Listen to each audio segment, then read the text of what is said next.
So, here we go. The Rita handed out the programme for this up-and-coming Yorkshire Federation show. Somewhere in the middle of this programme is a schedule, or schedule. One of the ideas is to, not just about preparation how to enter the competition, right from the start, starting with the programme, or schedule. But one of the first things is to have a look at the rules. These vary from show to show, particularly where labelling is concerned. And one of the other things is entries. A lot of shows don't mind entering on the day. Some are impossible to enter on the day. Like Doncaster, that's a bit difficult, isn't it? One of the things to note on the is the closing date for entries.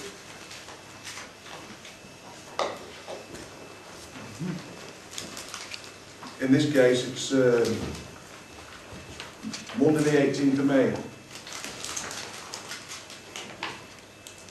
So, you've got a load of wine, you've got a list of classes, width of the fit. You might have a dry white that you think's outstanding.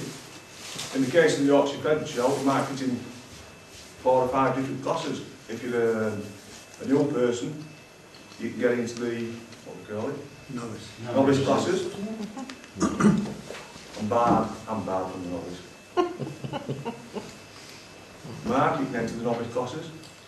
So if you've got a decent white or a decent red, you can tune in. There's medium sweet as well, or sweet. Get it in there. Good idea to taste your wines before you decide what you're entering. 6 months ago it might have been fantastic. Now it might be not so good.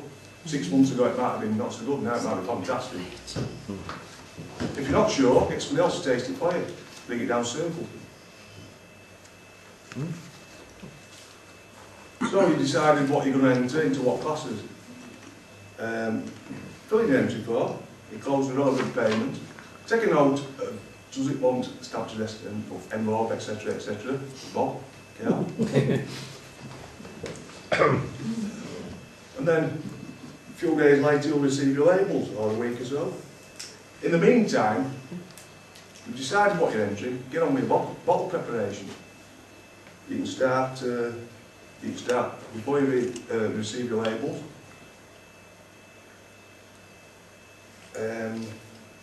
Good idea to get your bottles clean, inside and out. Yes, like I said, you can do most of your prep before you get your labels. Just tag them up so you know. Yes, Gal? Could I just say, you were just on a second ago about prepping your bottles before the tickets come in. Basically, we have bottle shock. Don't know if many of you know of it. Bottling immediately before a show, it does something to the wine. Not sure. Filtering the day before. Yeah. So with a lot of shows, if you can possibly get them ready a couple of weeks before you actually are entering, then it allows the wine to calm, get used to its new environment, and it gets rid of what amongst ourselves have called bottle shock. A wine that we brought up in Demijohn and tasted, and we thought, wow, this is great. When it's gone into the bottle and gone to the show and tasted after the show, well, what's happened to that? You know, all sorts of stuff can happen. It can drop sediment. It can taste totally different. Gets the silks, doesn't it? All sorts of stuff. So as you were saying, if you can, you know you're going to enter a show a couple of weeks beforehand. Get your bottles ready, and just tag them with something, you know, ready for when your labels come. Do you look at them again then before the show to make sure nothing's happened to them? Well, yeah, absolutely. Yeah. Probably about a day before you're going to go, if you think you've got that time, if it's dropped to sediment, to do anything about it. You know. Alan always washes our bottles, gets them all absolutely sparkling, puts a bit of cling film on, puts them away, Cling film over. so they're ready for when you want them. Yeah. David You put a caution, it smells. David Hinchcliffe always That's said, either bottle early or as late as possible. Yeah. On the morning, Yeah, that's right. Yeah. Interestingly enough, I just visited the newest winery in Yorkshire, and they've just had their first harvest last year. up near Ripon, up near York rather, sorry. And he's just bottled his first harvest, and he won't sell it for 2 months now, just to be sure the bottle shop's gone, as you quite rightly said.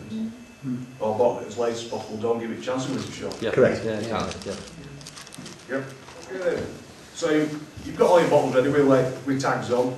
You've received your labels through the post. Good idea before you start labelling up to actually ensure you correct levels of your bottle. Last thing you want to do is get a run of wine going down the bottle and just throw your label. Like that. Wine and liqueur needs topping up to below the cork from the level of the wine or liqueur to the bottom of the cork between 1/4 and 3/4 of an inch. Sparkling wines, 1.5 to 2 inches, and beer, inch below the can cork. Is that right, Mr. Beerman? Half an inch to an inch. Half an inch For to beer. an inch. Half an inch to an inch. I think in Federation rules it's an inch. isn't it? 1 inch. There you go, yeah.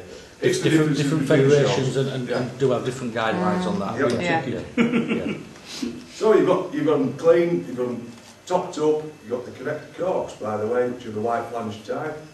And I have it on good authority that these you can get the top quality ones for hobbywinesupply.co.uk. What was the name of that website again? hobbywineSupplies.co.uk. And they're good quality, are they?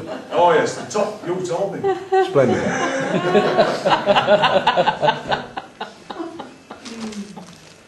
So, moving on to that, actually labelling the bottles. As I mentioned, a lot of the shows they vary quite a bit between labelling. The Yorkshire Fed's at 1/2 inch from the bottom of the bottle to the bottom of the label. Most are 1 inch from the bottom of the bottle to the bottom of the label.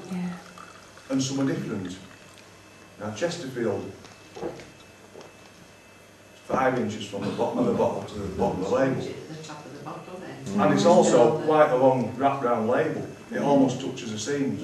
Yes. It's very difficult to label. Yeah. I'm sure most of you have been in the kitchen Got to have a template. with the tape measure. 1/2 inch. Is it square? It's difficult. Even if you're doing 4 or 5 bottles, it's difficult. If you're doing 20, it's a nightmare. And if you're doing 20 of these, it's impossible to get them 5 inches from the bottom and level and square. So, when we went to just before we went to the Chesterfield show, Bob said, you need these labels and you need to buy me a labelling jig. What for? You're going to need it, believe me. So I received the labels and I looked at the labelling protocol and I said, yeah, I need this labelling jig. Here it is.